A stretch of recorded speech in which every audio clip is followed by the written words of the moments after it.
নামাজটা পড়তে এখনো পারি না। আল্লাহ পাক রব্বুল আলামিন আমাদের সকলকে যেন 5 ওয়াক্ত নামাজি বানিয়ে দেন। আল্লাহ পাক রব্বুল আলামিন দুনিয়াতে যতদিন জীবিত রাখেন, আল্লাহ পাক রব্বুল আলামিন আমাদেরকে যেন 5 ওয়াক্ত নামাজ পড়ে আল্লাহর হুকুম মতো চলার মতো তৌফিক দান করেন।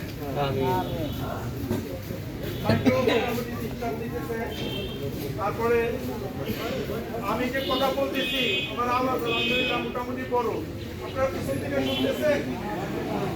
যেহেতু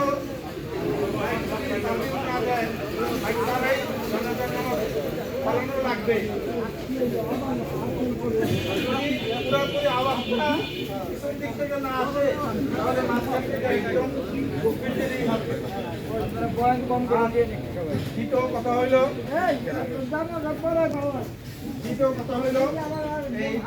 আমার এই ভাই আমার জানা মতে মানুষের কাছ থেকে বেশি লেনদেন করতেন না। মানে কেউ ওনার কাছে কোনো লেনদেন পাওনা থাকে আমাদেরকে জানাবে, আমরা সেটা আদায় করে কেউ হয়তো অসুস্থ হয়ে গেছে আমরা এখনই জানা